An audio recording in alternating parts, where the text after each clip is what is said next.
Galaxy surfactants, वैसे तो आप कंपनी के बारे में जानते हैं, हम पहले भी बात कर चुके हैं। 1986 में कामकाज शुरू किया था। परफॉर्मेंस सर्फेक्टेंट्स और स्पेशलिटी केयर प्रोडक्ट्स की दिग्गज मैन्युफैक्चरर है। भारत समेत ग्लोबल प्रेजेंस है कंपनी की। 210 से ज़्यादा प्रोडक्ट्स बनाती है। एक ट्रू इंडियन एमएनसी है।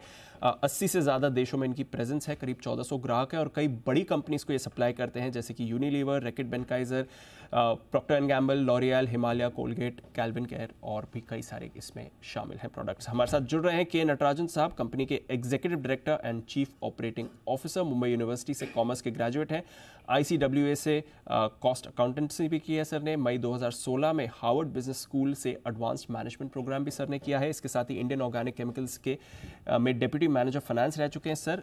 1993 में गैलेक्सी सर्फेक्टेंट्स के साथ सर जुड़े हुए हैं। नंबर्स की बात करें, थोड़े मिलीजुली परफॉर्मेंस थी। रेवेन्यू में थोड़ा प्रेशर हमने देखा है, 19% रेवेन्यू गिरे थे। थोड़ा मुनाफे और एबिटा में भी वीकनेस देखी, बट मार्जिन्स बढ़कर आए। 12.7% के मार्जिन्स यहाँ पर आपके 13.1% के आए। नटराजन सर, बहुत बहुत शुक्रिया आज जी बिजनेस को अपना समय देने के लिए सर। पहले तो एक बार थोड़ा नंबर्स के बारे में बताएं, क्या कुछ हाईलाइट्स रहे हैं क्वार्टर के? हाँ, बढ़िया हाईलाइट ये तो है कि इंडिया वॉल्यूम्स काफी अच्छा हाई डबल डिजिट्स का ग्रोथ हमने अचीव किया है। और ओवरऑल परफॉर्मेंस सर्फेक्टेंट्स का भी we have achieve double digit growth rate compared to the corresponding quarter last year. Yes, there have been pressures in volumes with regard to North America as well as Africa, Middle East, Turkey due to destocking and the inflationary pressures in Africa, Middle East, and Turkey. But things are looking good. I think moving forward, we do see that we'll be able to see a better second half of this current financial year. Sir, margins आपके अच्छे रहे हैं, क्या वजह रही है और दूसरी क्या ये आगे मेंटेन कर पाएंगे?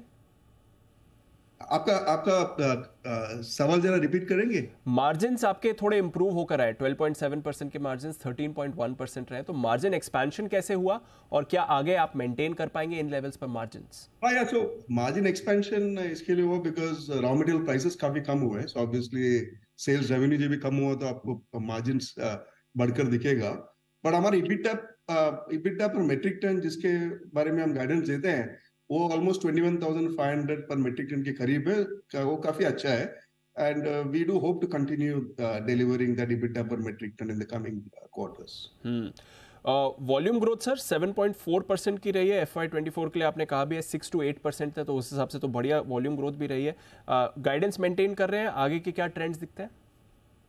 हाँ, गाइडेंस वॉल्यूम गाइडेंस वो मेंटेन कर रहे हैं 6 to 8%।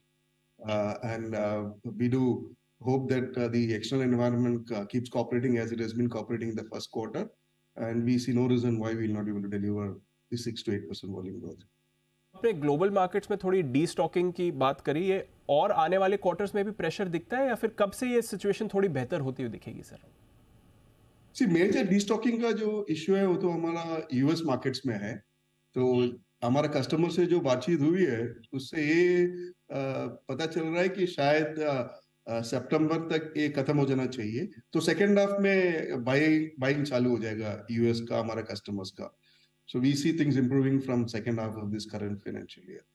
क्या फिर उस समय गाइडेंस बढ़ाने की भी सिचुएशन आ सकती है? क्योंकि अगर आप इस समय देख रहे हैं आपके परफॉर्मेंस अच्छी रही है, तो क्या आगे जाकर ये और बेहतर परफॉर्मेंस एक्सपेक्ट कर सकते हैं सर? वो जरूर, हम भी यही एक्सपेक्ट कर रहे हैं, लेकिन हम जरा ये क्वार्टर के एंड तक रुकेंगे, then we'll be able to guide for a better numbers if things start really sustaining. Product launches या नई प्रोडक्ट लाइन लाने के प्लान्स सर?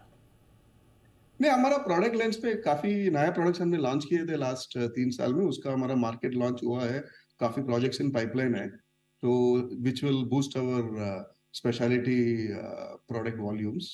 प्लस हमारा काफी प्रोडक्ट्स R&D के इसमें से हमारा तैयार होके बाहर निकल रहा है, जिसका लॉन्च हम सही समय पर निर्णय लेंगे। बट यस, काफी अच्छा पाइपलाइन है हमारा R&D का और इनोवेशन का, so we are very happy about that. और capex plan sir? Sir capex plan कुछ या करंट फैसिलिटी को एक्सपैंड करने का कोई प्लान इस समय? हाँ, हमारा ऑलरेडी एक एक्सपेंशन तो रिसेंटली हम कमीशन किए थे फरवरी में, सो हमारा और भी कुछ एक्सपेंशन चालू है। हम बरस में ऑलमोस्ट 150 करोड़ का कैपेक्स खर्च करते हैं, तो कुछ एक्सपेंशन चालू है हमारा इजिप्ट और जगाड़िया फैसिलिटीज में। काफी डी बॉटलनेकिंग प्लस ब्राउनफील्ड प्रोजेक्ट्स भी चालू है, which will aid us in terms of serving the markets very well in terms of demand, which we see getting better in the coming quarters. चलिए बढ़िया sir, शुभकामनाएं आपको, आगे भी अच्छी परफॉर्मेंस रहे। इस क्वार्टर में तो थोड़ी परफॉर्मेंस आपकी गिर का ये, बट जैसे कहा डी स्टॉकिंग का इम्पैक्ट है, आगे उसको सुधारना चाहिए। बहुत बहुत शुक्रिया नटराजन साहब आज इसी बिजनेस को टाइम देने के लिए। Thank you sir.